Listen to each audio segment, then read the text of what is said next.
tenemos entre nosotros a un especialista, un profesor que es profesor en este momento de la Universidad de Washington y de la de Cleveland, que además ha publicado muchas cosas sobre estos temas, profesor de astronomía. Es Manuel María Carreira, que es padre jesuita y que se ha dedicado pues desde hace muchísimos años a todos estos temas. Y además una persona de muchísimo nivel, de modo que en el coloquio le podéis preguntar muchas cosas que completamente seguro que os las responderá. No voy a decir nada más porque me ha dicho que hable de él el mínimo. Pues el mínimo es esto que acabo de decir. Se podrían decir muchas más cosas. Entonces vamos a dejar ya que nos ilustre con su conferencia.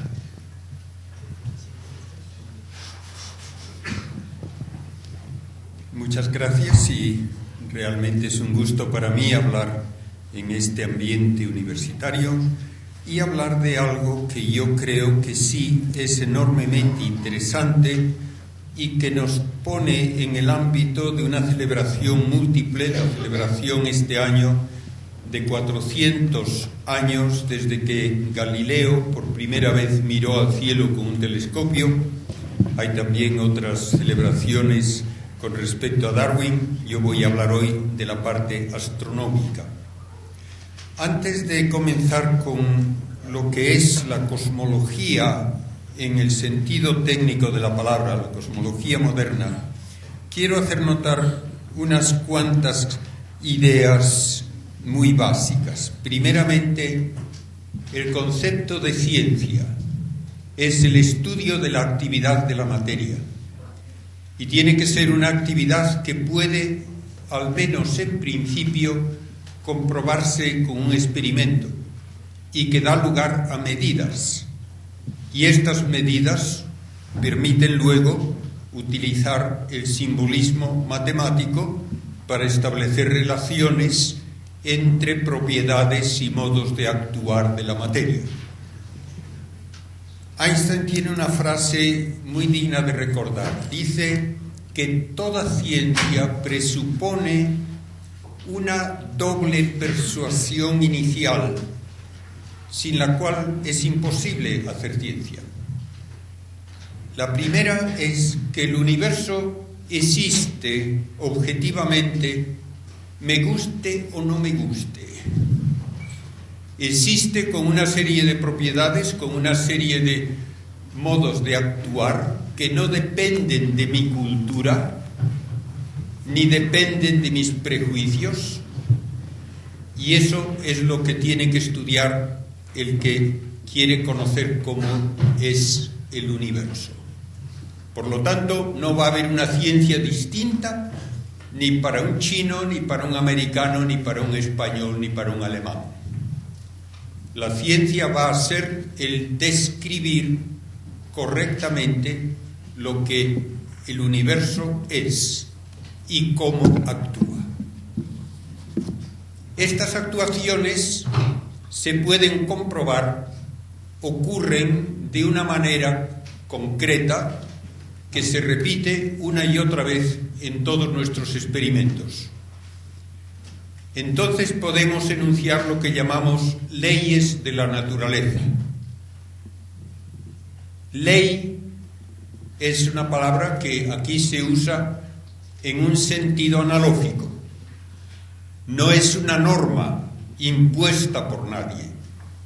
Es una constatación de lo que la naturaleza de hecho hace. Y por eso, cuando tenemos una ley de la naturaleza, no puede derogarse. No depende de ninguna votación. Y si algo, pongamos por ejemplo un electrón, actúa de una manera concreta en unas circunstancias determinadas en mi laboratorio, actuará de la misma manera en las mismas circunstancias en cualquier lugar del universo. Y por eso puedo hacer afirmaciones de carácter universal y que son válidas para siempre. Este concepto de ciencia solo se desarrolló históricamente dentro del ambiente cultural griego y luego dentro del ambiente cultural del occidente europeo, y de ahí luego se ha extendido ya a todos los países que hacen ciencia de esta manera, que es de valor universal. La segunda afirmación de Einstein es que la ciencia es posible porque aceptamos como base también que el universo es inteligible, porque no es absurdo. Lo único que es contrario a la inteligibilidad es el aceptar que vale lo mismo decir sí que no. Eso es el absurdo. Solamente podemos hacer ciencia, dice Einstein, si aceptamos que el universo puede entenderse porque no es absurdo. Y para entenderlo tenemos que buscar razones suficientes para explicar aquello que observamos. Uno nunca puede decir que algo ocurre porque sí y quedarse tan tranquilo. Eso no es ciencia. Hay que dar una razón lógica. Cuando a principios del siglo XX preguntaban los astrónomos ¿por qué brilla el sol?, no aceptaban la respuesta antigua dada por filósofos no científicos. Brilla porque está hecho de una materia brillante. Magnífico. Brilla porque brilla. Eso no vale. Si brilla es porque produce luz y calor. ¿De dónde lo obtiene? Pues tiene que ser de algún tipo de combustible. A principios del siglo XX solamente se consideraba como combustible algo tan básico como el carbón, y se pudo calcular cuánto carbón tendría que quemar el sol cada segundo para brillar tanto como lo hace. El sol brilla, en una medida muy casera, de una forma de decirlo, como 4 billones de lámparas de 100 vatios, todas juntas. ¿Cuánto carbón hay que consumir para alimentar esa fuente de energía? Se hacen los cálculos y ¿qué resultaba? Que toda la masa del Sol se habría agotado totalmente en menos de 5.000 años, que naturalmente es menos que la historia bien comprobada de la vida en la Tierra. Entonces no vale la respuesta. No es una razón suficiente el decir que el Sol quema carbón. Hubo que buscar otra fuente de energía 1 millón, más de 1 millón de veces más eficiente, que es la reacción nuclear que produce helio a partir del hidrógeno. Y entonces sí, entonces el Sol pudo ya haber brillado desde hace 5.000 millones de años y todavía le queda mucho por delante. De modo que hay que buscar una razón lógica y una razón suficiente que tiene que basarse naturalmente en cálculos exactos, lo más exactos posibles. Pues bien, esta base me permite primero hacer una estadística, podríamos llamarle, descriptiva de lo que hay en el universo. Y luego, después de hacer astronomía de posición y de descripción, tengo que empezar a hacer astrofísica. Fijarme en lo que hace cada uno de esos componentes del universo, qué procesos ocurren y cómo ocurren y cuánto duran y a qué dan lugar. Esta es la astrofísica en el sentido actual de la palabra. No nos basta decir dónde están los astros, no nos basta decir qué forma tienen, qué color, queremos saber por qué existen tal como los vemos, cómo han llegado a ser así y cómo van a evolucionar a lo largo de su historia. Y tenemos que comenzar primero con alguna medida que ya hicieron los griegos mucho antes del telescopio, que nos dice cómo es la Tierra. Todavía en muchos libros se sigue diciendo que hasta que Colón fue a América, todo el mundo pensaba que la Tierra era plana. Eso es totalmente falso. 6 siglos antes de Cristo ya habían los griegos demostrado lógicamente que la Tierra es una esfera. Y 2 siglos antes de Cristo habían medido el tamaño de la Tierra con gran exactitud. Y 2 siglos antes de Cristo, otro filósofo griego, Aristarco, midió el tamaño de la Luna, la distancia de la Tierra a la Luna, propuso ya como mínimo una distancia de 10 millones de kilómetros entre la Tierra y el Sol, y llegó a proponer que el Sol es el centro de todos los movimientos de los planetas. No hubo que esperar hasta Copérnico, como se dice, para la gran revolución de Copérnico. Lo único que hizo Copérnico fue repetir lo que había dicho Aristarco 18 siglos antes. Lo que pasa que ni Aristarco, ni Copérnico, ni Galileo podían demostrar que la Tierra se mueve alrededor del Sol.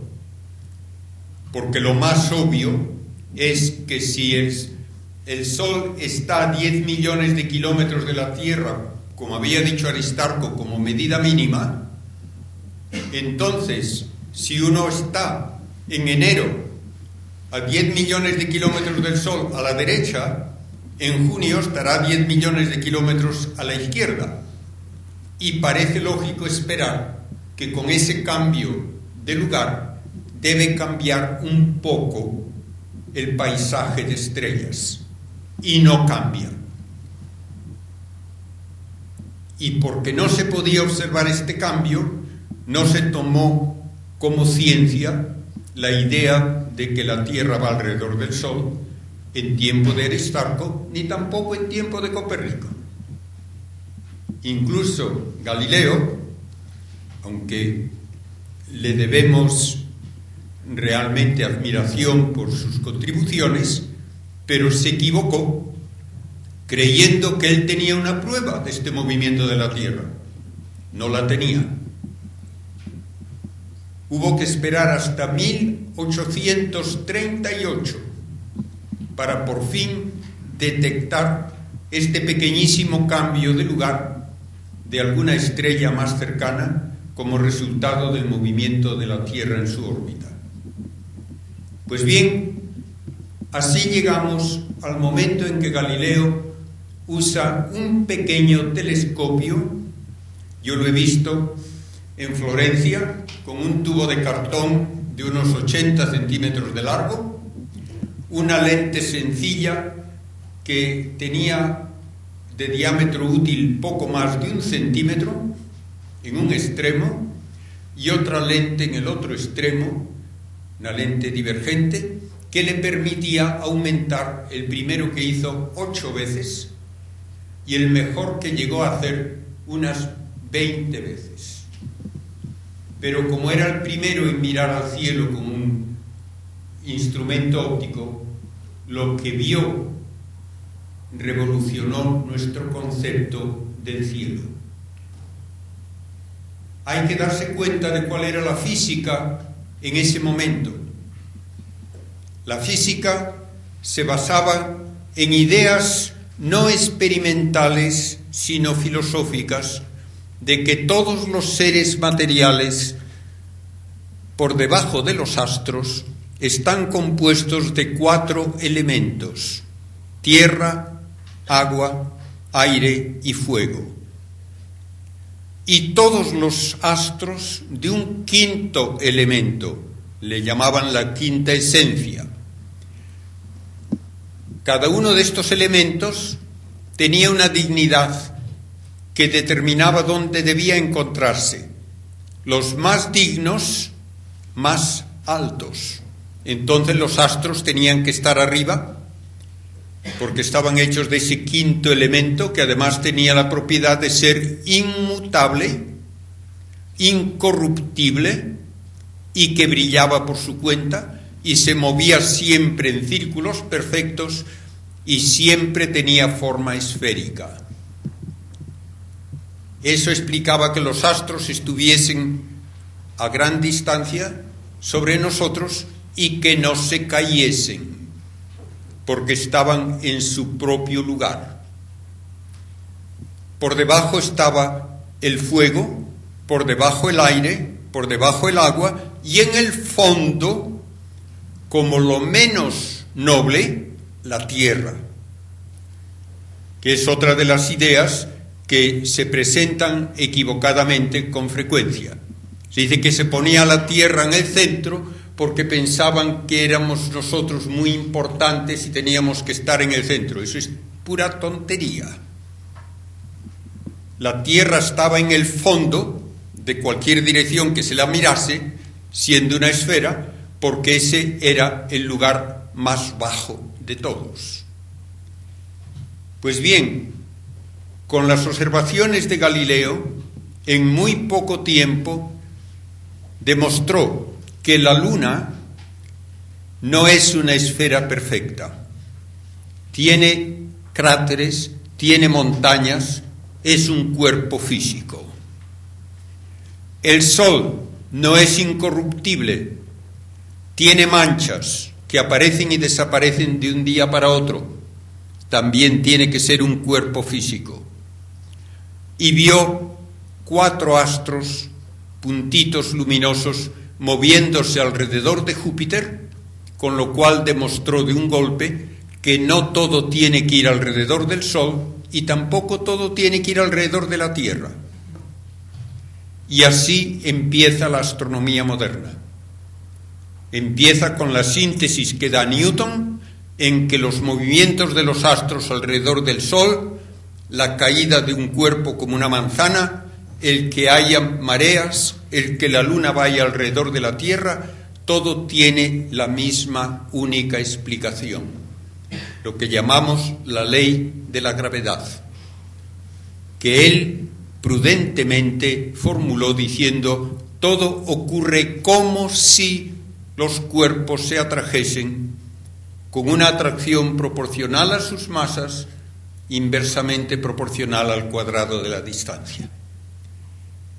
Cuando le preguntaban por qué hay esa atracción, qué hace el Sol para tirar de la Tierra, o la Luna para tirar de la, y la Tierra para tirar de la Luna, dijo: no lo sé, no hago hipótesis. Nadie supo explicar por qué se da este fenómeno hasta ya el siglo XX.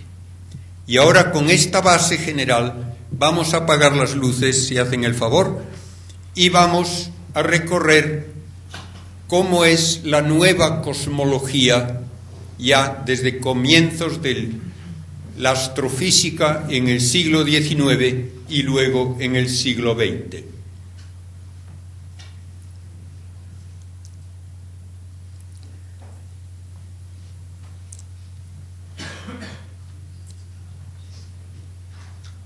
Aunque sé que no es costumbre dejarles a todos a oscuras, pero se ven mucho mejor las imágenes si no hay una luz parásita.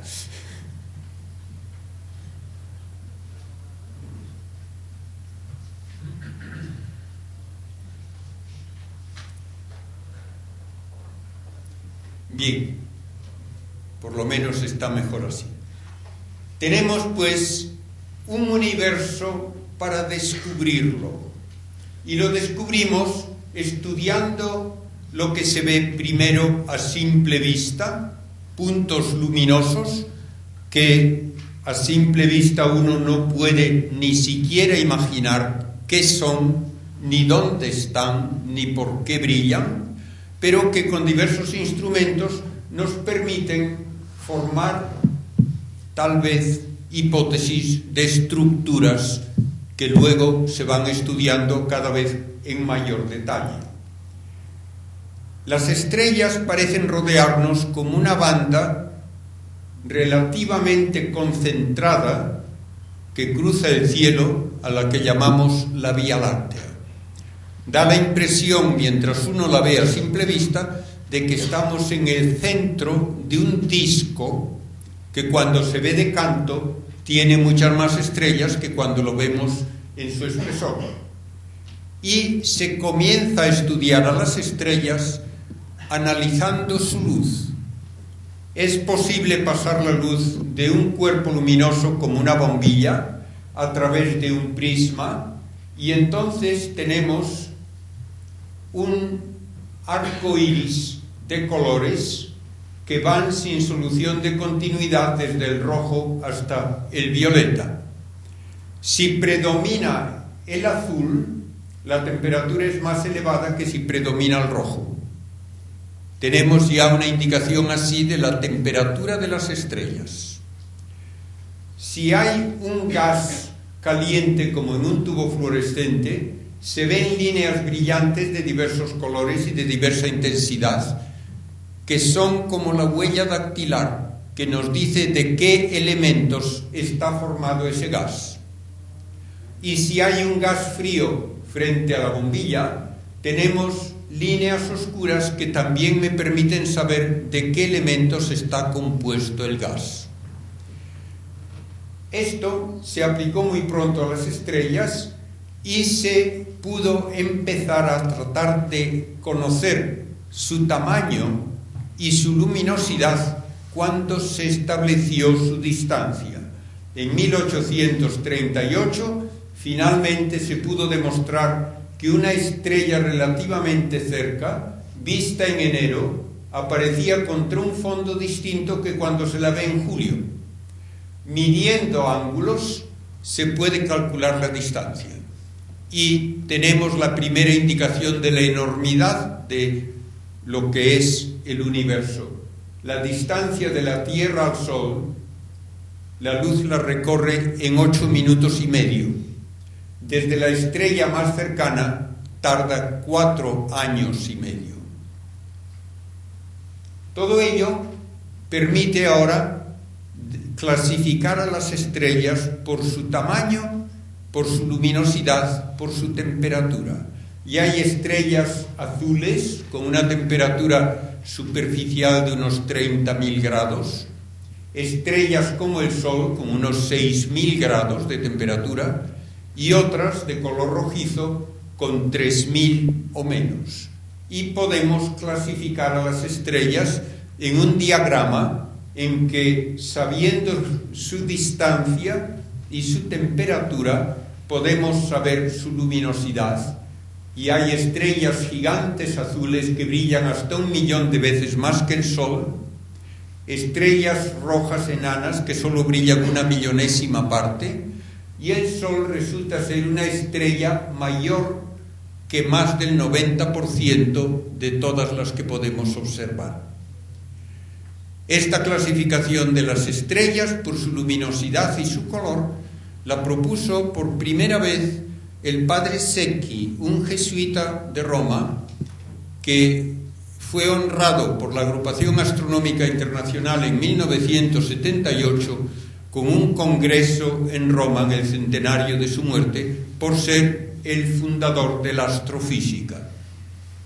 Y ahora que ya tenemos a las estrellas clasificadas en términos de su luminosidad y de su masa, podemos calcular cuánto pueden durar.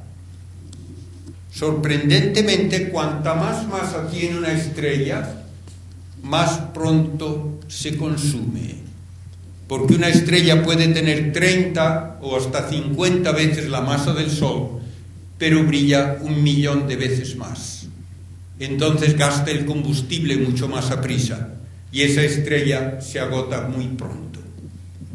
Una estrella como el Sol tiene una duración total de cerca de 10.000 millones de años y el Sol se encuentra ahora a la mitad de su vida.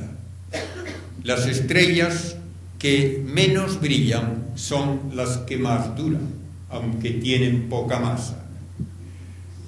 Y el análisis de la luz nos permite decir de qué está hecho el universo, de qué están hechas las estrellas, y nos sorprende ver que están casi exclusivamente constituidas por hidrógeno y helio.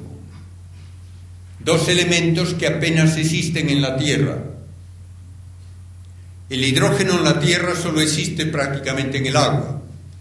Y si yo tuviese aquí un globo terráqueo de unos 30 centímetros de diámetro, los océanos serían solamente la capa de barniz. Y si el globo pesase 4 kilos, los océanos pesarían solamente 1 gramo. De modo que la Tierra es lo más escaso en el universo. Elementos pesados, incluso más pesados que el carbono y el sodio y el oxígeno y el potasio. Una tercera parte de la masa de la Tierra es hierro. Y el resto, sobre todo, silicio y oxígeno. De modo que la Tierra no es un lugar típico del universo desde el punto de vista de su composición. Las estrellas son casi todo exclusivamente hidrógeno y helio. A principios del siglo XX, el estudio de cúmulos de estrellas, que llamamos cúmulos globulares, que pueden tener hasta 1 millón de estrellas en un volumen donde en nuestra vecindad solo habría 50 estrellas, permitió saber que el Sol, con su cortejo de planetas, no está en el centro de la Vía Láctea. Está en un borde, y las estrellas todas que vemos como la banda de la Vía Láctea son estrellas que están a unos cientos o miles de años luz de nosotros, el tiempo de viaje a la velocidad de la luz. Pero la Vía Láctea tiene este halo enorme de estrellas en cúmulos globulares que forman como un volumen esférico alrededor de ese disco donde está la órbita solar. El Sol va alrededor del centro, dando una vuelta en 250 millones de años, arrastrando consigo a los planetas. La luz tarda 100.000 años en cruzar este disco, y el disco contiene aproximadamente la masa equivalente a 200.000 millones de soles. Esta es la Vía Láctea tal como nos la da la ciencia del siglo XX. Si uno lee libros escritos a comienzos del siglo, todo eran exclamaciones admirativas de lo enorme que es el universo. Y esto es solo el comienzo, porque esta es nuestra ciudad cósmica. A una distancia que la luz tarda 2,25 millones de años en recorrer, hay otra Vía Láctea mayor que la nuestra, la gran galaxia espiral de Andrómeda. Más lejos todavía tenemos otro remolino parecido de estrellas, y así poco a poco nos vamos apartando de la Vía Láctea, encontrando grupos de galaxias que en fotos recientes del telescopio Hubble en el espacio, utilizando no solo luz visible, sino también rayos X, parecen estar en ebullición con toda clase de fenómenos violentos. Y finalmente vemos galaxias en grupos con decenas, centenares y miles. De modo que la estructura del universo, comenzando por un planeta alrededor de la estrella Sol, nos lleva a millones de estrellas en el borde de la Vía Láctea, que luego es una de unos 100.000 millones de galaxias que están al alcance de nuestros telescopios. Y así nos encontramos a principios del siglo XX con una reacción comprensible pero poco científica. La impresión era que el universo debe ser infinito, con un número infinito de estrellas, y debe ser eterno y debe ser inmutable. Estas afirmaciones ni se discutían siquiera hace 100 años. Y sin embargo, hay razones físicas para decir que no pueden aceptarse esas afirmaciones.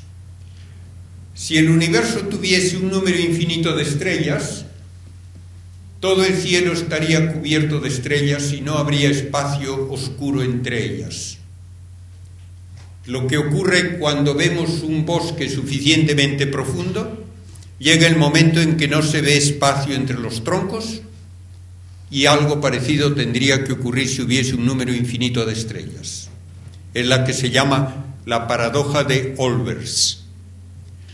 Y esta paradoja tiene también otro aspecto que a mí todavía me parece más probativo. Cualquier punto tiene un potencial gravitatorio debido a toda la masa que le rodea. Si hay una masa infinita alrededor, ese punto tiene un potencial gravitatorio infinito. Y si esto es verdad para todos los puntos, no puede haber diferencias de potencial. Y si no hay diferencias de potencial, no puede haber fuerza gravitatoria neta. Esto no tiene vuelta de hoja en la física más elemental. El universo no puede tener una masa infinita, porque no habría fuerzas gravitatorias netas. Y hay luego otra pregunta que tampoco tiene vuelta de hoja. ¿Por qué brillan las estrellas hoy? Si el universo fuese eterno, ya se habrían apagado todas. Entonces el universo no puede ser eterno, a no ser que uno postule que se crean de la nada nuevas estrellas constantemente para compensar las que se van apagando. Estas dos afirmaciones, que por razones físicas demuestran que el universo no puede ser eterno e inmutable y que no puede ser infinito en masa, no hace falta ser un genio para verlas. Y sin embargo no se discutía esto hace 100 años. Se daba por supuesto que el universo tenía que ser así. La respuesta, sin embargo, científica nos vino gracias al genio de Einstein. Einstein propuso primeramente una explicación de la gravedad en términos no imaginables, pero lógicos. Según él, la gravedad no es una fuerza con la que un cuerpo tira de otro, sino que la gravedad es una distorsión del espacio tridimensional hacia una cuarta dimensión. Y estoy también seguro de que han oído muchas veces, sí, la cuarta dimensión es el tiempo. Pues no es el tiempo. Uno no puede distorsionar el espacio hacia pasado mañana. Tiene que ser una cuarta dimensión espacial que no podemos imaginar, pero que tiene que ser perpendicular a las otras tres. Y Einstein propuso que las órbitas de un cuerpo alrededor de otro se deben a que esa órbita va por un espacio en el que la línea recta es imposible, porque el espacio está deformado por la presencia de masa. Y así pudo él explicar algo que se sabía que no correspondía a las ecuaciones de Newton. Según las ecuaciones de Newton, un planeta, pongamos Mercurio, tiene que repetir su órbita indefinidamente. Una elipse que es una curva cerrada y plana. En realidad no ocurre así. Y se sabía perfectamente ya que de una órbita a otra cambiaba la orientación del eje mayor, y esto ocurre siempre que hay una órbita no circular. Según Einstein, lo que pasa es que el espacio cerca del Sol está más deformado que lejos, y por tanto allí la curvatura de la órbita es mayor, y por eso avanza lo que se llama el perihelio, el punto más cercano al Sol de una órbita a la siguiente. Esto que se había comprobado y que no se podía explicar en términos de las leyes de Newton, queda predicho y comprobado por la relatividad general de Einstein. No solo Mercurio, sino también los demás planetas tienen este efecto. Nos dice Einstein luego que la aceleración de la gravedad es indistinguible de una aceleración mecánica. Si yo voy en un ascensor que se acelera y me llega un rayo de luz a través de un orificio en la pared, veré que el rayo de luz no va a dar enfrente, sino que cae con respecto al suelo del ascensor, porque el ascensor está acelerándose. Según Einstein, toda aceleración tiene los mismos efectos, sea mecánica o gravitatoria, por lo tanto la luz también debe caerse en un campo gravitatorio. Y proponiendo esto, anunció que la luz de una estrella que durante un eclipse total de Sol no sería visible desde la Tierra, siguiendo una trayectoria curva, llega a la Tierra como si la estrella estuviese donde no está.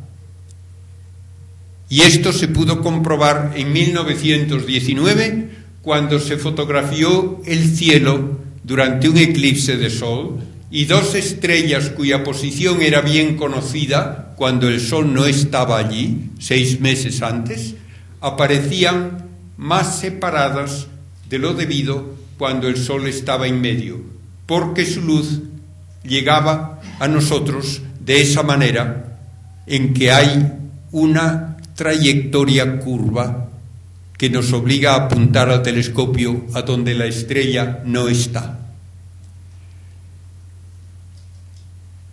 Un ejemplo magnífico de cómo esto es verdad lo tenemos en fotos recientes en que se ve el mismo cuásar en 4 sitios distintos al mismo tiempo, porque su luz nos llega por 4 trayectorias distintas por el campo gravitatorio de una galaxia intermedia.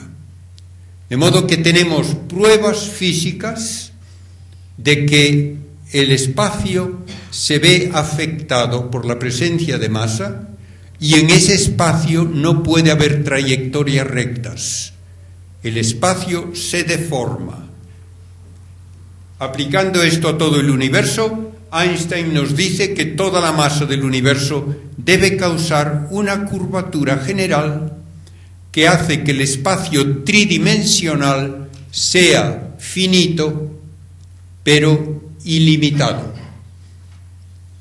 Finito, tiene un volumen calculable, no es infinito, pero es ilimitado en el sentido que no tiene límite, no tiene borde. Es lo mismo que ocurre con la superficie terrestre en 2 dimensiones.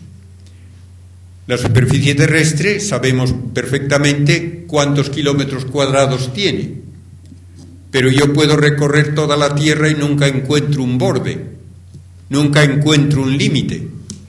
Por lo tanto, la superficie es finita, pero ilimitada, y no es parte de una superficie mayor. En una dimensión más, Einstein nos dice lo mismo del espacio. Es finito, pero ilimitado, y no es parte de un volumen mayor. Pero las ecuaciones de Einstein exigían algo más. exigían que este espacio debía estar o en expansión o en contracción. Algo que a Einstein no le gustaba nada, porque él creía, lo mismo que la mayor parte de los científicos de su tiempo, que el universo tenía que ser estático, inmutable. Dos matemáticos, uno ruso, Friedman, y otro, un sacerdote belga, Lemaitre, resolvieron las ecuaciones de Einstein y le mostraron que no podía evitarse esa evolución del universo, aun metiendo una fuerza ficticia que él había incluido, que llamó la constante cosmológica. El universo necesariamente tenía que ser evolutivo. Y en 1929 se anunciaron los resultados de medidas de distancia y velocidad a galaxias cada vez más lejanas.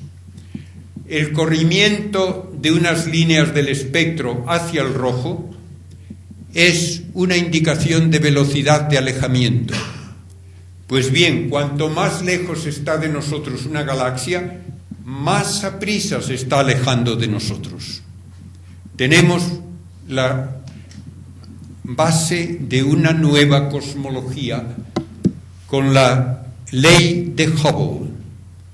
Hay una relación entre velocidad y distancia que se ha cumplido no solo con las pocas galaxias que pudo observar Hubble, sino también luego con las galaxias vistas con los telescopios más potentes y los cuasares más lejanos.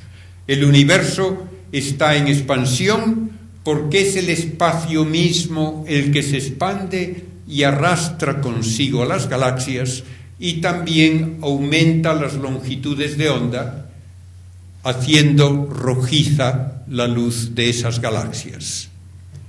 Por lo tanto, todas las galaxias se alejan unas de otras, ninguna es el centro. Desde cualquiera se puede ver que las demás se alejan de ella, y dando marcha atrás a ese proceso, tenemos que decir que antes el universo era más pequeño, más denso, más caliente, y así llegamos a un comienzo en que toda la masa del universo estaba en una única hoguera gigantesca, tal vez en los primeros instantes de un tamaño menor que un átomo. Es lo que se llama ahora la gran explosión, el Big Bang. El universo comienza en un estado de altísima densidad y temperatura. Y esto, naturalmente, no se acepta porque sí. Si ha de aceptarse como afirmación científica, tiene que tener comprobación experimental. ¿Cómo sé yo que hubo una hoguera si voy por el campo? Lo sabré si encuentro cenizas y tal vez unas piedras calientes, además, alrededor. Pues bien, hay que buscar las cenizas y el calor de aquella gran hoguera. Y para eso se hicieron cálculos ya en 1948 de cómo durante los 20 primeros minutos, a una temperatura superior a 10 millones de grados, debieron formarse hidrógeno y helio en una proporción casi de unas 3/4 partes de la masa en forma de hidrógeno, 1/4 parte aproximadamente en forma de helio, y como el hidrógeno pesa 4 veces menos que el helio, eso quiere decir que habrá 90% de los átomos de hidrógeno y un 10% de helio. Y eso es todavía lo que hemos observado ocurre cuando vemos la composición de las estrellas. De modo que las estrellas todavía muestran prácticamente que están hechas del material más primitivo del universo. Lo demás apenas cuenta. Y la nube en expansión, gases calientes, tiene que ir enfriándose, y al hacerlo se rompe en grandes nubes que finalmente pueden condensarse por gravitación cuando los gases están suficientemente fríos para dar lugar a protogalaxias y galaxias, y eso es lo que todavía observamos. Pues bien, se calculó también que cuando la nube de gases se hizo transparente porque su temperatura descendió por debajo de los 3000 grados, la radiación ya pudo expandirse por todo el universo y debe llenar todavía el universo. Y los cálculos hechos ya en 1948 sugerían un fondo de microondas, no de luz visible, con una temperatura aparente de 3 grados sobre cero absoluto, 3 Kelvin. A esa temperatura, como ya indiqué, no hay luz visible, pero sí microondas. Y en 1965, Penzias y Wilson, utilizando un radiotelescopio para enviar señales de radio a un satélite artificial, detectaron esta radiación de fondo.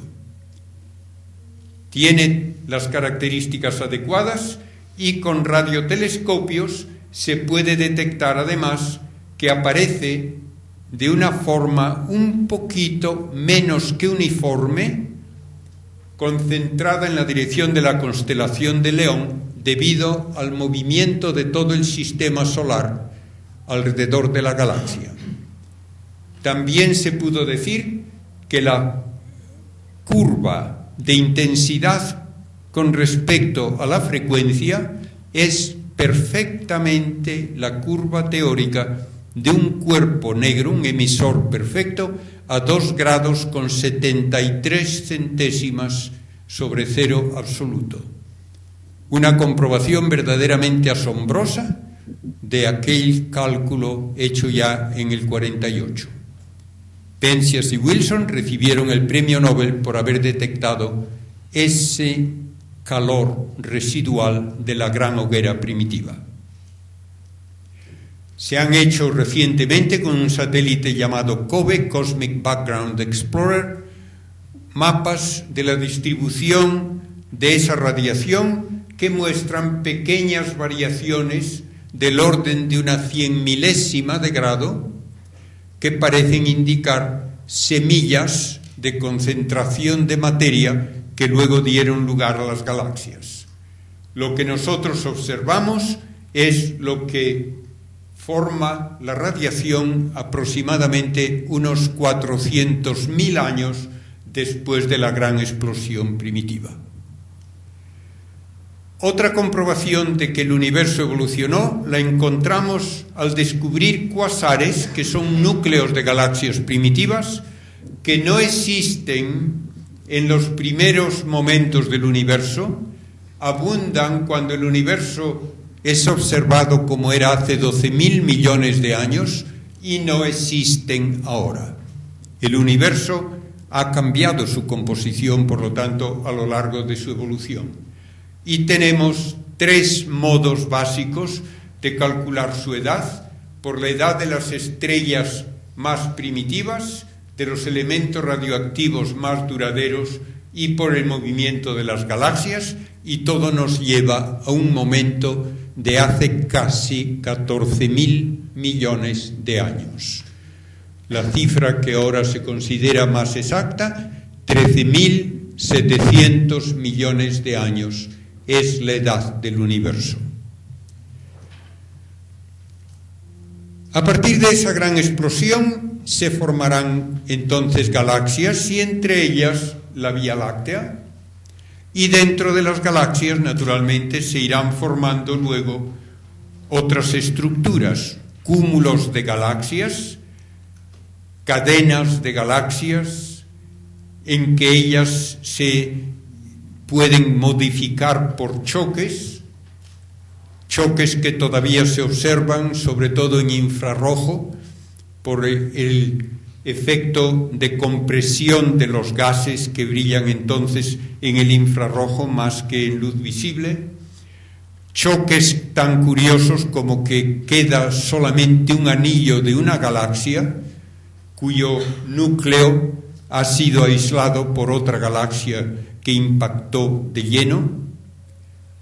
Hay cadenas de centenares de millones de años luz de distancia con miles de galaxias, y las estructuras de máxima escala son como enormes burbujas en que tenemos gases que son muchas veces lo único que vemos con el infrarrojo y que indican galaxias a miles alrededor de volúmenes del orden de 100 millones de años luz de diámetro, donde apenas hay galaxia alguna.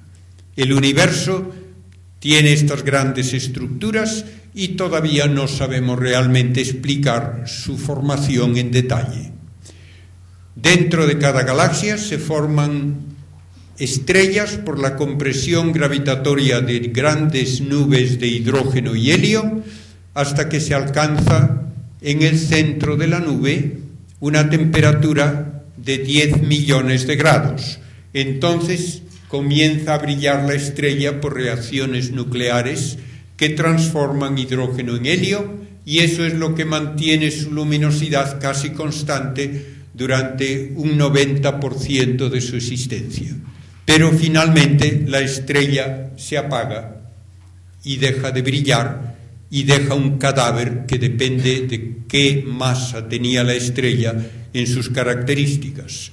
Una estrella como el Sol terminará produciendo una especie de anillo de gases en expansión alrededor de un núcleo del tamaño de la Tierra, una enana blanca, que puede tener una densidad central de unas 50 toneladas por centímetro cúbico.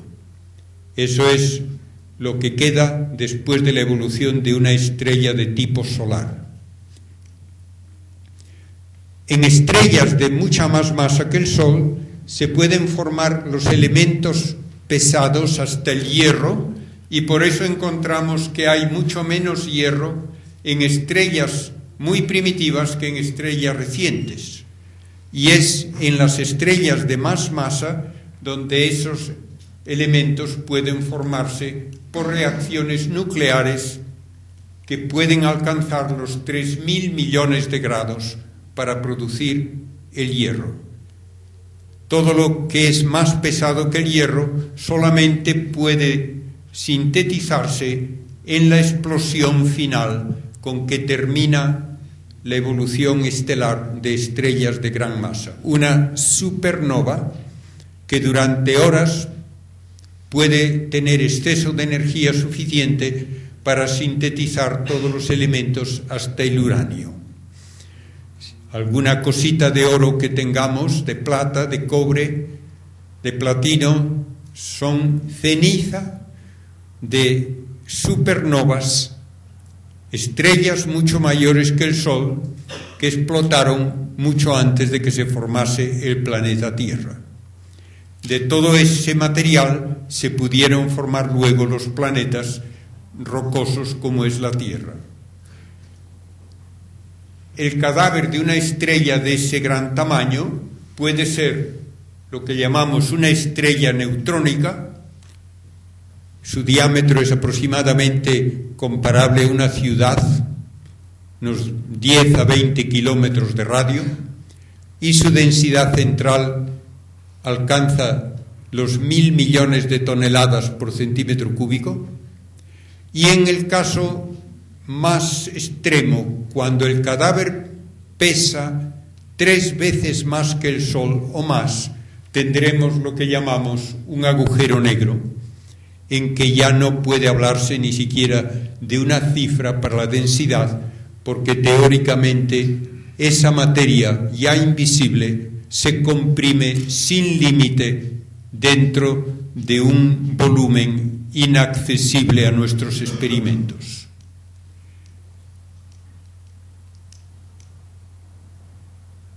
Dado este panorama de cómo evolucionan las estrellas, tenemos que decir que con la evolución del universo, al final se habrán apagado todas las estrellas. Y entonces uno puede preguntarse si esa evolución del universo corresponde a lo que llamamos un universo abierto o cerrado. Un universo abierto, que se dice muchas veces es de curvatura negativa, o un universo plano, puede continuar su expansión o bien sin un tamaño límite que nunca se frena, es la expansión ni alcanza un tamaño ya limitante, o hacia un tamaño que va a ser asintóticamente aproximado pero nunca se alcanza en un universo plano, o por el contrario tendríamos un universo que después de la expansión se contrae, y así tenemos universos cerrados que llevarían a contracción al final, o universos abiertos, plano, o por el contrario de curvatura negativa, que no implican nunca una contracción. Por alguna razón psicológica hay señores y científicos que quieren que el universo sea reciclable y por tanto que opinan que tiene que contraerse y volver a tener otra gran explosión y así indefinidamente. Ya hace más de 70 años se calculó que si el universo se contrae después de alcanzar un tamaño máximo, en la contracción van a unirse en un único punto todas las masas que por atracción gravitatoria tienen que frenarse y luego caer al mismo lugar. Pero lo que no puede frenarse es la radiación. La radiación siempre se mueve a la velocidad de la luz. Por lo tanto, si tenemos un universo en contracción, aunque luego se expandiese de nuevo, en cada ciclo hay menos masa en forma de partículas que sufren la atracción gravitatoria y más energía. Por lo tanto, no se repiten los ciclos, sino que cada vez el ciclo será de mayor amplitud y terminamos muy pronto con un universo abierto. Por tanto, con un universo que va a ser una inmensa burbuja de vacío, oscuridad y frío. Y esto, naturalmente, puede parecer desagradable. No es que nos vaya a importar mucho a quienes vivimos en nuestra época, porque estamos hablando de un universo dentro de trillones de años.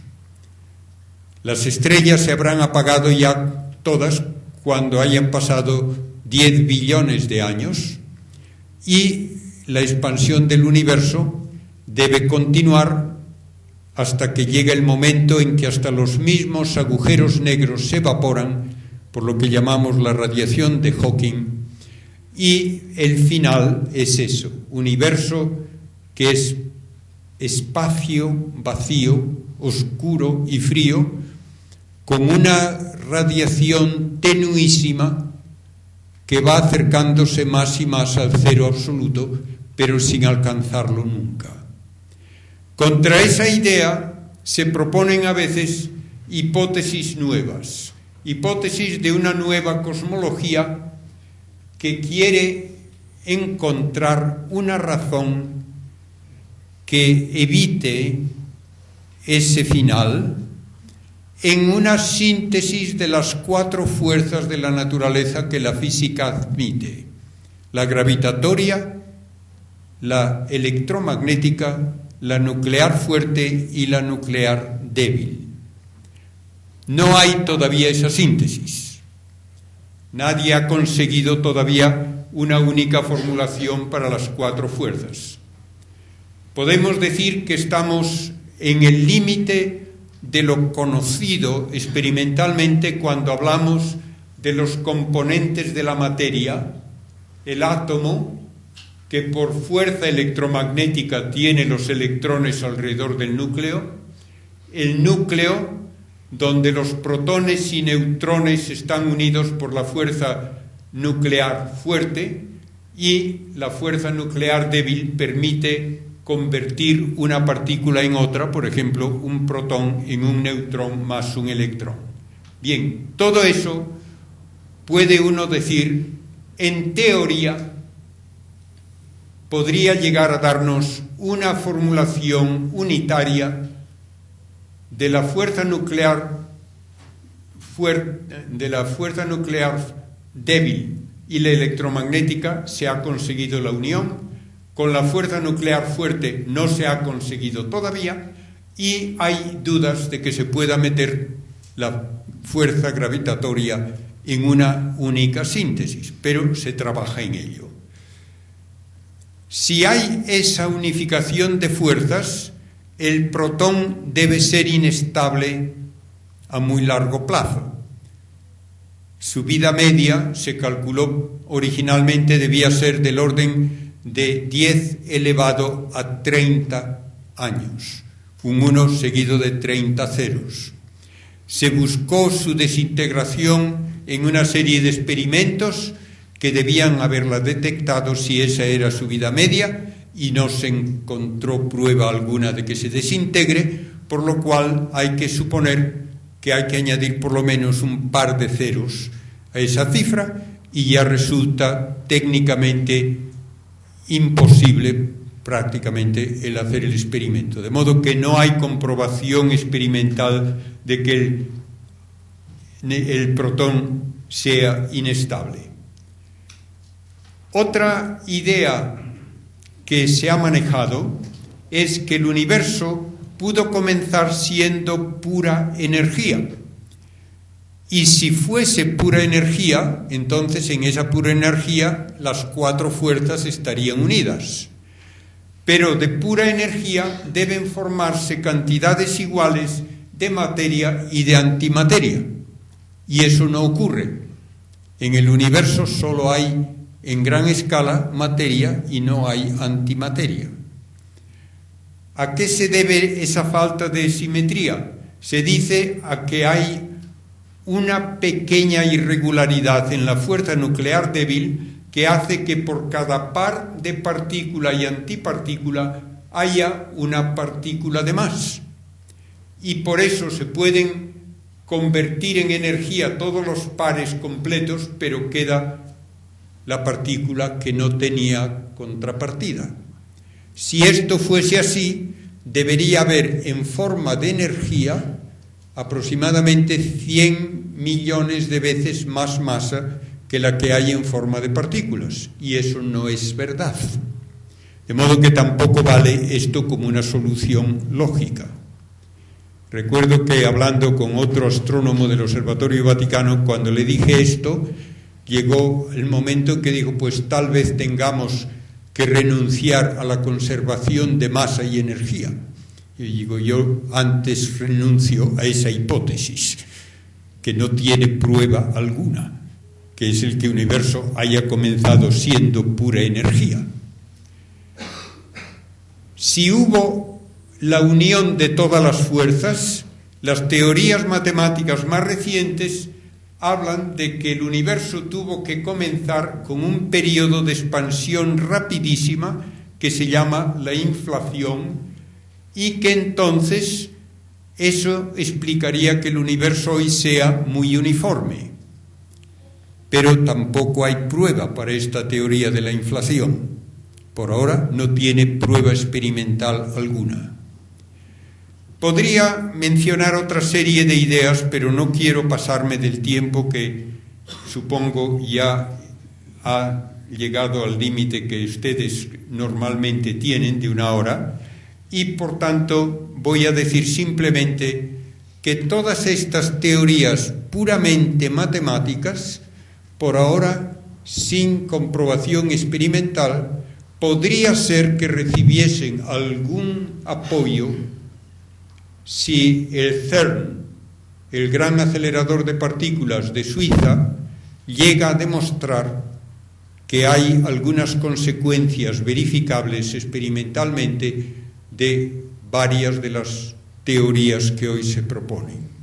La que más se menciona es una teoría que llaman de supercuerdas, que exige que el espacio tenga 10 dimensiones, o si quieren 9 dimensiones del espacio más una del tiempo, y que además exige que haya una partícula muchísimo más pesada que ninguna de las que se conocen, que podría tal vez sintetizarse en un choque de partículas en este gran acelerador. Le llaman el bosón de Higgs por un matemático escocés que propuso que exista. El gran físico Stephen Hawking ha hecho una apuesta de que no la van a encontrar.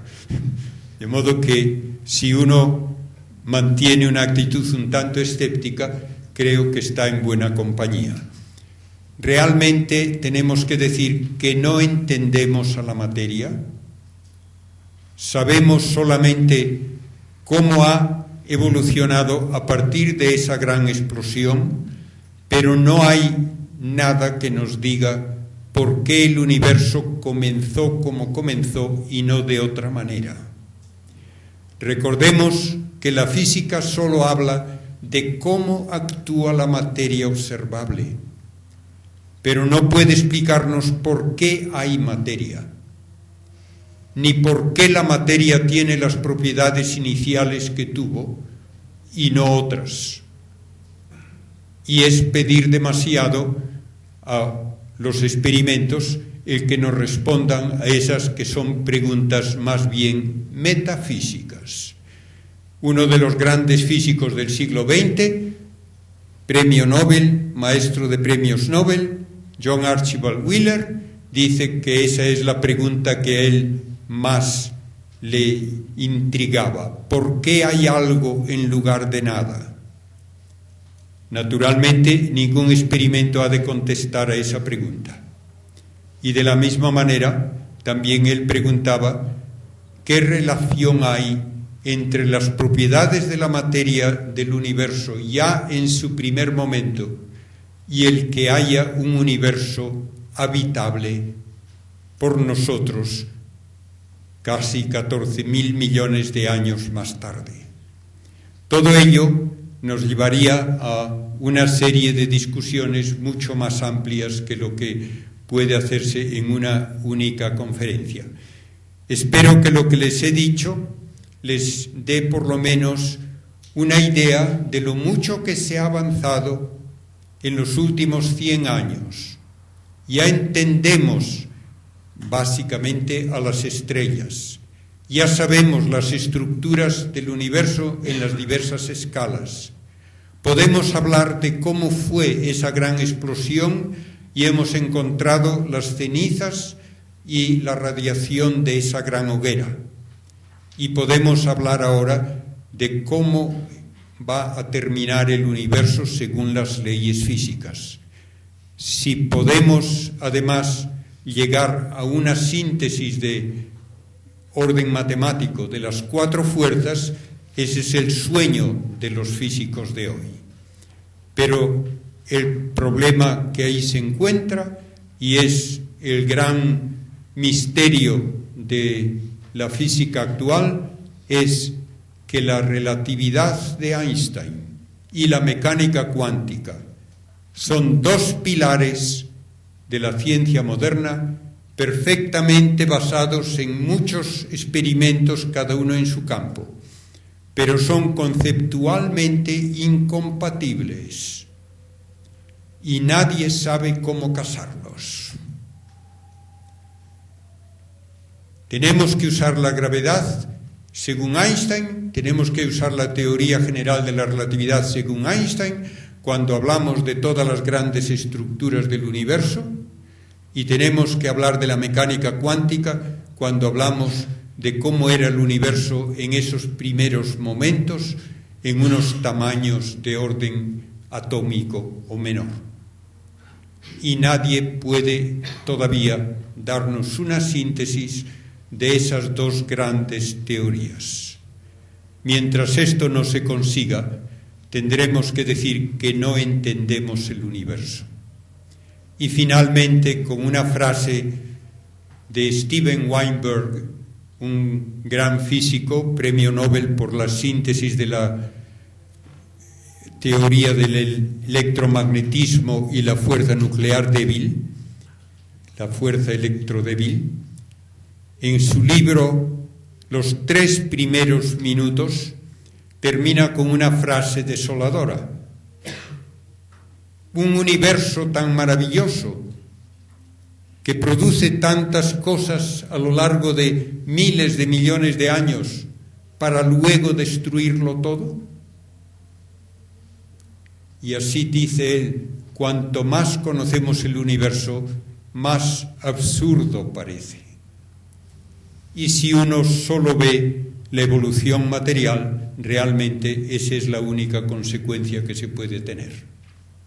Gracias a todos por su atención y espero que haya alguien joven que pueda contribuir más a este conocimiento donde todavía va a haber seguramente muchas sorpresas. Gracias de nuevo.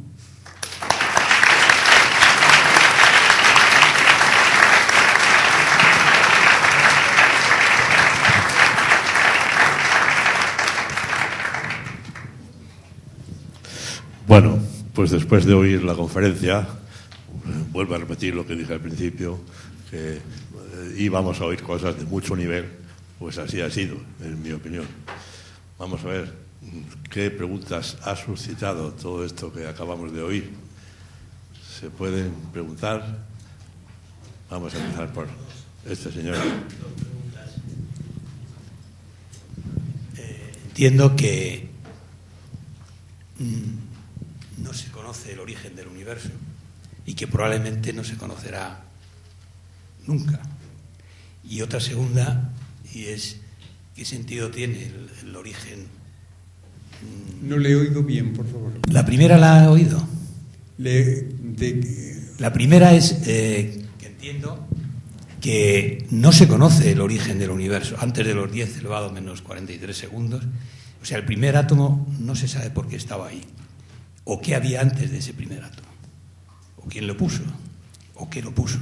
Le voy a contestar a esto primero porque ha mencionado una palabra que yo debía haber mencionado y que nos cuesta trabajo utilizar. A la pregunta de ¿qué había antes?, la física contesta de una manera que puede parecer un juego de palabras, pero no lo es. No había antes. Porque el tiempo es un parámetro de la materia. Por lo tanto, cuando uno habla en física ¿qué es la materia?, da una definición que suele hacerse así en física, es operativa. Cada uno puede hablar de algo solamente por su modo de actuar. No tenemos una intuición de las esencias. ¿Qué es materia para un físico?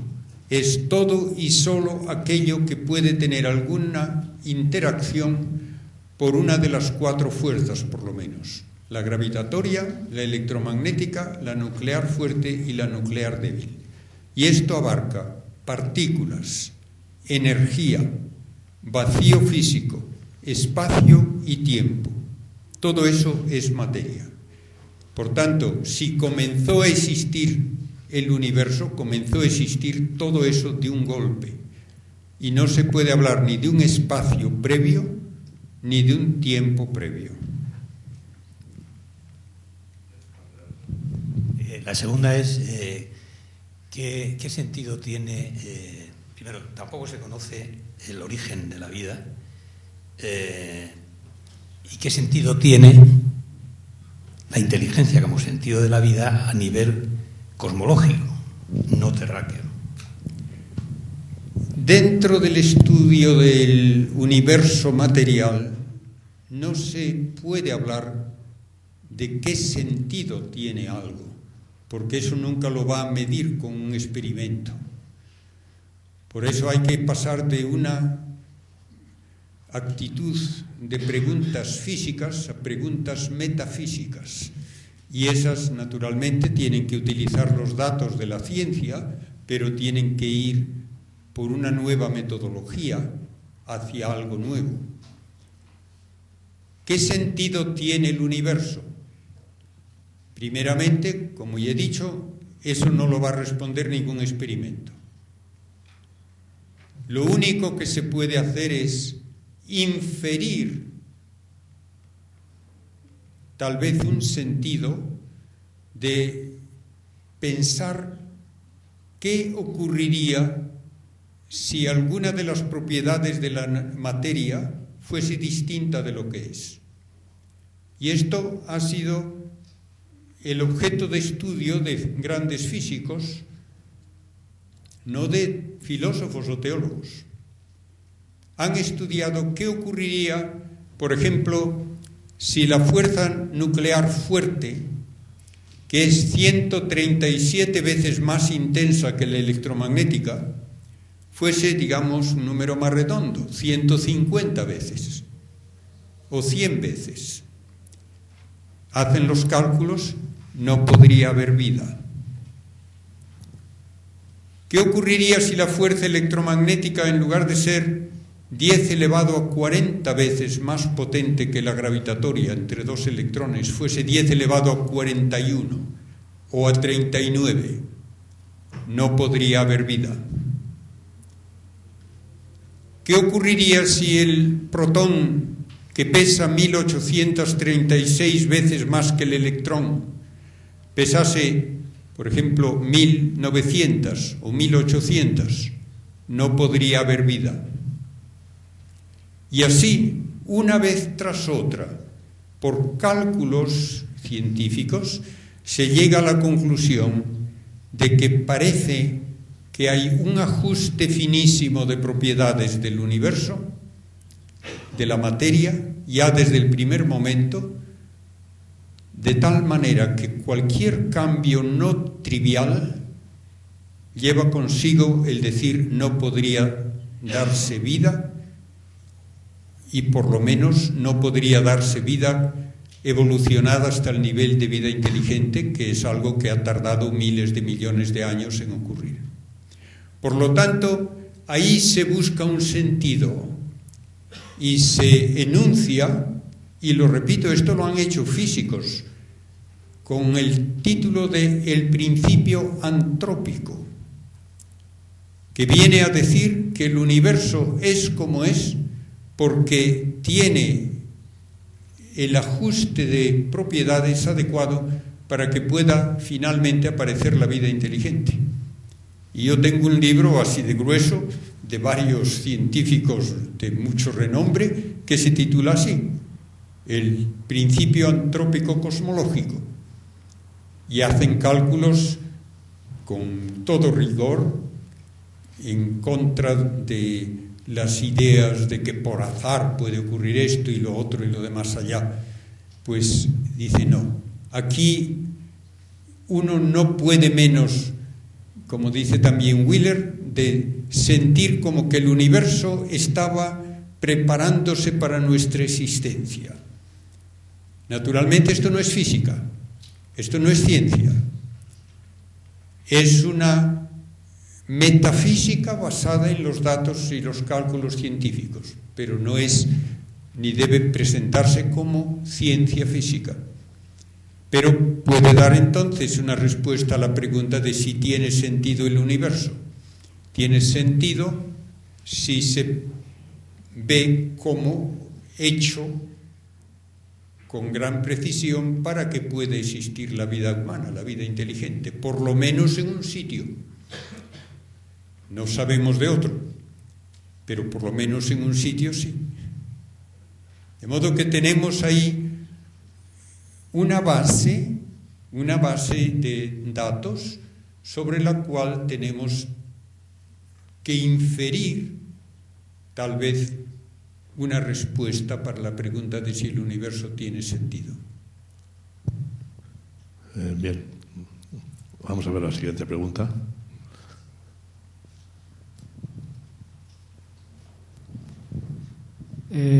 Al hilo de lo que estaba comentando usted sobre, que no ha podido ser por azar la creación del universo, el universo como es, ese ajuste tan fino, y que luego, por otra parte, pues la dificultad de encontrar una teoría cuántica de la gravedad, la teoría de la gravedad, la física cuántica. Sin embargo, usted ha comentado también que quizá en los momentos iniciales todo se reducía a un átomo, a una estructura cuántica en realidad. Entonces, ahí entiendo que la física cuántica podría dar algún tipo de explicación, algún tipo de pista, pero o al menos lo que yo he leído al respecto es que en la física cuántica es un poco el terreno de la probabilidad, de la no certeza, de un abanico de posibilidades que se concreta en un determinado momento de la medida. Entonces, ¿cómo esa física que usted estaba comentando, relacionándolo con la metafísica, este factor de la mecánica cuántica en cuanto al reino de la probabilidad, de alguna forma, podría aportar algo o dar alguna pista adicional? Muchas gracias. Sí, nos metemos ahí en un modo de hablar que muchas veces yo quisiera que fuese más preciso, más exacto. La mecánica cuántica no nos dice que las cosas ocurren porque sí. La mecánica cuántica nos dice que no podemos predecir el resultado de un experimento con toda exactitud, y la razón más básica es porque nunca podemos conocer con toda exactitud todos los parámetros iniciales simultáneamente, porque unos excluyen a otros. De modo que uno no puede conocer simultáneamente con toda exactitud la energía de un proceso y el tiempo que tarda en realizarse, ni puede conocer simultáneamente con precisión absoluta el lugar, la posición de una partícula y su momento lineal. Pero no dice que las cosas ocurran porque sí, porque eso no es una respuesta. No hay ningún tipo de libre albedrío en las partículas elementales.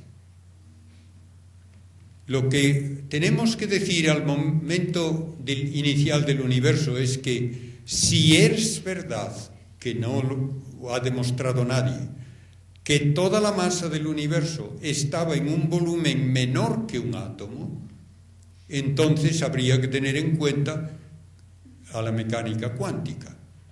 Pero, como digo, esto no lo ha demostrado nadie.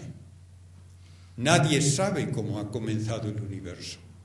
Las teorías de inflación intentan precisamente decir que si en ese momento estaba todo tan concentrado, también a esa energía enorme todas las fuerzas debían actuar como una. Y cuando se separa por descenso de temperatura la fuerza gravitatoria de las otras tres, que se libera gran cantidad de energía que produce la expansión que llaman de inflación. Pero esto es mera teoría matemática que, como no existe esa teoría de unificación de fuerzas, por ahora no tiene nada más que una posibilidad matemática que puede tomarse en serio o no. Yo al menos no sé de ningún experimento, ningún dato que obligue a aceptar esa situación inicial ni esa inflación. A mí me da lo mismo que me digan que el universo sería arbitrario, que comenzase siendo solo materia y solo ya partículas a una temperatura muy elevada, o que se me diga que comienza siendo un bloque donde todas las fuerzas están unidas. Si no hay un estado previo del cual deducir cómo es ese primer momento que estudia la física, cualquier conjunto de propiedades se puede decir que es arbitrario. A mí me da lo mismo que me digan que es arbitrario el que el universo comience siendo uniforme, o que me digan que se hace uniforme porque es arbitrario también el que comience siendo pura energía con inflación. Yo no veo que se gana gran cosa en escoger una alternativa sobre otra. No tenemos datos. El único dato que tenemos del comienzo del universo es que se formó hidrógeno y helio en una proporción adecuada para que durante unos 20 minutos la temperatura fuese superior a los 10 millones de grados. Ese es el único dato experimental que tenemos, porque luego encontramos esa proporción de hidrógeno y helio y encontramos también la radiación por enfriamiento de esa masa inicial. Bien, vamos a ver la siguiente pregunta. Por aquí detrás parece que van a preguntar algo. ¿Vais a preguntar algo? Por aquí, por esta zona. Yo haría una única pregunta. Aquí. Ah, bueno.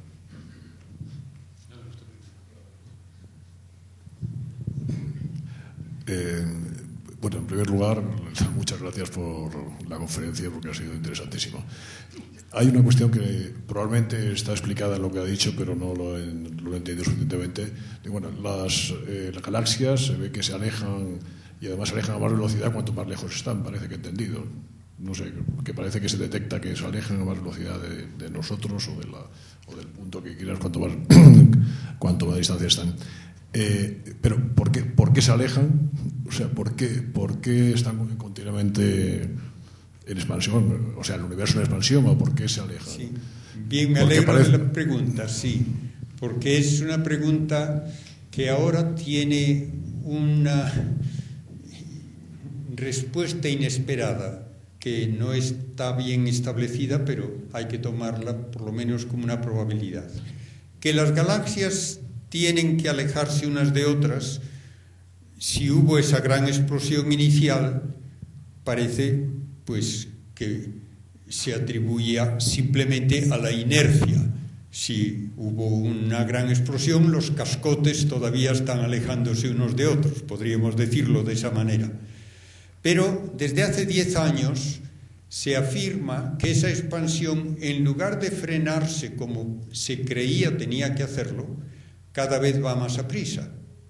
Y a ello le lleva, según una manera de hablar ahora muy común, una energía oscura, una energía del vacío que no se sabe qué es ni por qué la hay, pero que lleva a que las galaxias cada vez se vayan apartando más a prisa unas de otras. De modo que la expansión del universo al principio, podemos decir, se frenaba, pero ahora va así, ahora va acelerándose. Bien, hay sus más y sus menos en eso. Primero, solo hablan de que esto se descubrió hace 10 años por unas supernovas muy lejanas que parece que indican que el universo antes se movía más despacio que ahora. Ya hace más de 20 años se dijo que algunas observaciones indicaban que el universo parecía estar acelerando su expansión. Tengo yo un artículo de Scientific American, Investigación y Ciencia, me parece que ya del año 80 y algo, en donde están ya 2 astrónomos hablando de eso. No se les cita ahora, sin embargo. Pero bueno, ¿qué es lo que ocurre? Que hay la posibilidad de que tengan que introducirse de nuevo la idea de Einstein de una constante cosmológica que representa una energía del vacío que produce antigravedad. Esto yo por ahora lo considero una hipótesis meramente matemática, por 2 razones. Primero, tengo cálculos hechos además por dos profesores de aquí, de Madrid, de la Universidad Autónoma, en que sin energía oscura alguna y sin la supuesta también materia oscura que se habla muchas veces, dan exactamente los valores adecuados de la edad del universo y de la velocidad de alejamiento de las galaxias a lo largo de su historia. De modo que hay posibilidades matemáticas incluso de describir lo que de hecho se observa sin recurrir ni a la masa oscura ni a la energía oscura.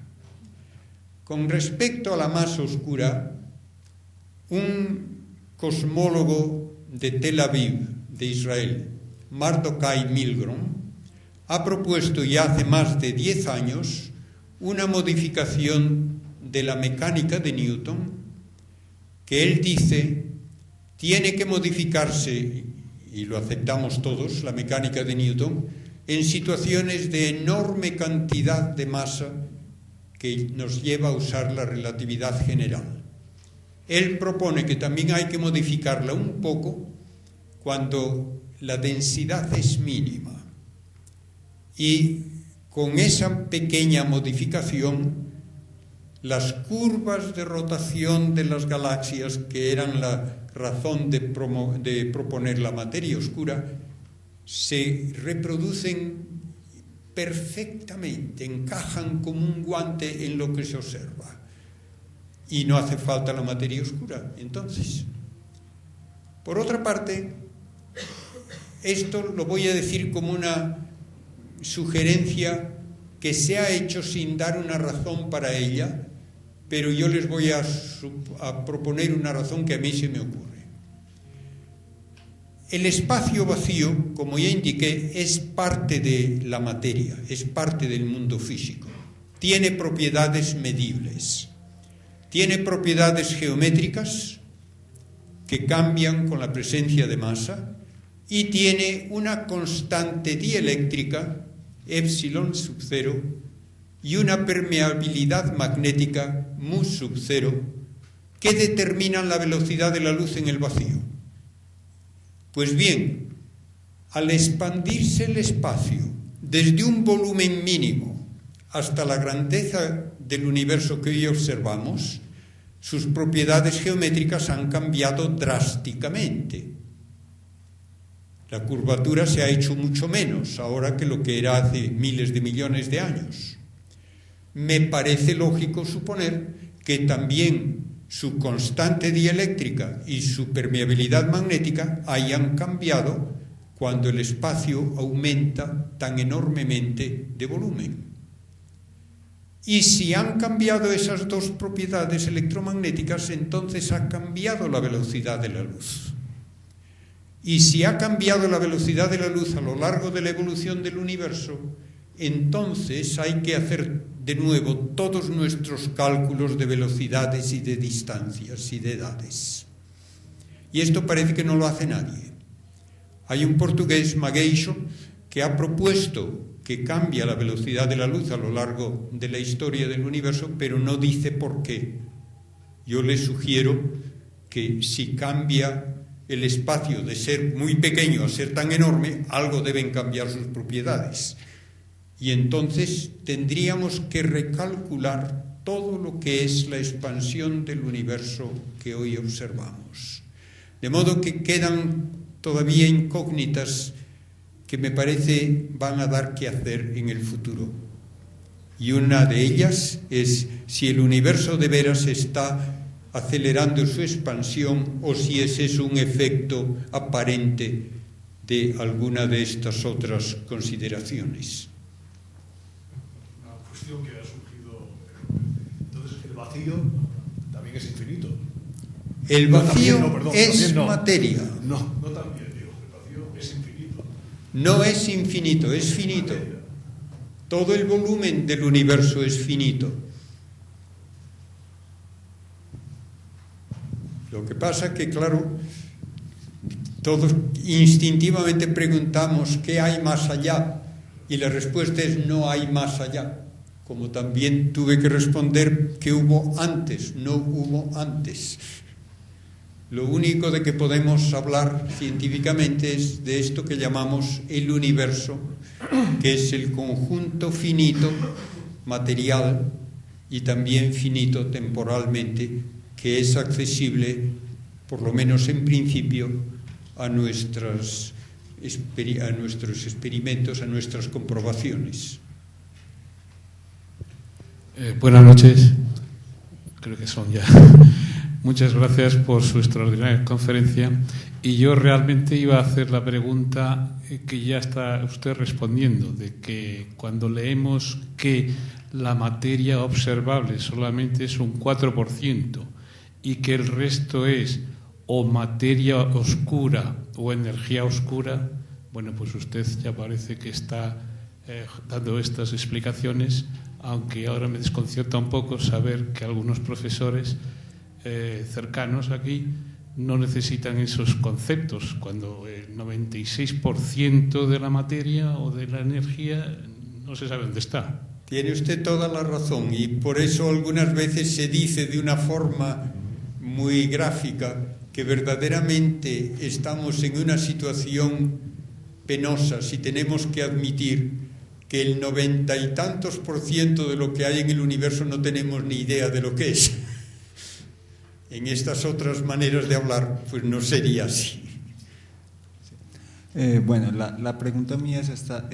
Normalmente nos acercamos a la materia desde las matemáticas. Nosotros concebimos la materia y la inteligimos matemáticamente, pero la propuesta que hace la cosmología es la contraria, es inteligir los conceptos matemáticos como la distancia, como parte de la materia o como otra forma de materia. Es un concepto que no me queda muy claro y que me hace replantear qué es masa y qué es el universo también, porque yo lo concebía como una prolongación de las distancias, como el sitio donde está la masa que puede inteligir. Mire, yo les recordaría algo muy elemental. La matemática es una invención humana para hablar de relaciones cuantitativas, pero no tiene por qué referirse a la realidad. Yo nunca me encuentro por la calle con una raíz cuadrada. Son relaciones abstractas de orden cuantitativo que se pueden llevar luego a sugerir relaciones de orden físico cuando cada una de esas cantidades representa una cantidad física.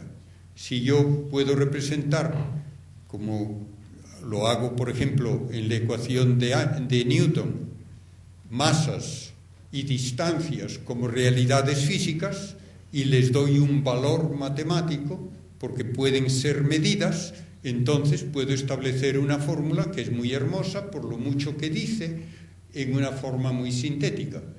Pero cuando se me dice que en un espacio de 11 dimensiones o de 10 dimensiones pueden tratarse de igual manera la fuerza nuclear fuerte que las fuerzas nucleares débil y la electromagnética, yo digo magnífico. Si le sirve para hacer alguna predicción comprobable, lo acepto con gusto, pero no es de por sí necesario que lo que la matemática me dice tenga realidad física. Para ponerlo en el extremo ya casi de que parezca chiste, hay matemáticos que creen que todo lo que una fórmula matemática permite, de hecho, tiene que ocurrir. Y, por ejemplo, hacen el cálculo de probabilidades y le dicen, mientras la probabilidad no sea 0, todo eso tiene que ocurrir. Y el ejemplo ya ridículo. El gordo de Navidad ha de ser un número de probablemente unos 50.000 que entran en el bombo con las bolitas numeradas. Todos los números tienen igual probabilidad de salir con el gordo. Pero solo le tocó a uno. Pues según estos matemáticos tiene que haber otros 50.000 universos para que en cada uno le toque el gordo a uno de esos números. Yo esto no me lo tomo en serio. La matemática no exige que ocurran cosas porque sea posible matemáticamente que ocurran.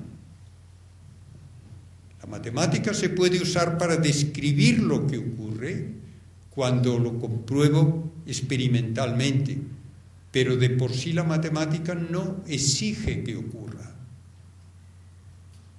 Y por eso cuando alguien tiene una teoría física muy hermosa matemáticamente, no se la toma en serio hasta que esa teoría predice algo que se puede comprobar con una medida experimental. Y nunca se le da el premio Nobel a alguien por una idea brillante de física si no se comprueba experimentalmente que tenía razón. Y a Einstein le ocurrió así. No se le tomó en serio hasta que él propuso: vean ustedes cómo se modifica la órbita de Mercurio, vean ustedes cómo se modifica la posición aparente de una estrella durante un eclipse de sol, vean ustedes cómo ocurre esto en tal situación con un cuásar lejano, y se comprueba todo eso. Entonces le tomamos en serio sus teorías a Einstein. Pero él mismo decía de la matemática que en cuanto es ciencia exacta, no describe a la realidad. Y en cuanto describe a la realidad, no es exacta. Porque todas las fórmulas matemáticas son muy bonitas, pero dependen de los valores que luego yo meto ahí. Y esos valores siempre tienen un margen de error. Y por tanto, me doy cuenta que los cálculos matemáticos finalmente tienen aplicabilidad dentro de esos márgenes de error y nada más. Y en algunos casos, pues ni eso. ¿Tiene alguna realidad un tiempo imaginario, como el que metió Stephen Hawking en sus ecuaciones para evitar el comienzo del universo? No. ¿De qué sirve entonces? Sirve muy bien para resolver las ecuaciones, pero él mismo tuvo que confesar que en el tiempo real el universo sí tuvo un comienzo. Y me da igual que una ecuación con tiempo imaginario diga que no. No hay necesariamente una correspondencia entre un truco matemático y una realidad física. En eso tenemos que distinguir claramente lo que es formalismo de ecuaciones matemáticas que no tienen por qué corresponder a la realidad y lo que la física exige, que es la comprobación experimental. Bien, yo creo que después de todo esto no parece que pueda haber muchas preguntas. Ha sido un tema pues sumamente muchas gracias profundo. a todos por su interés. Bueno, muchas gracias por lo que nos acaba de decir.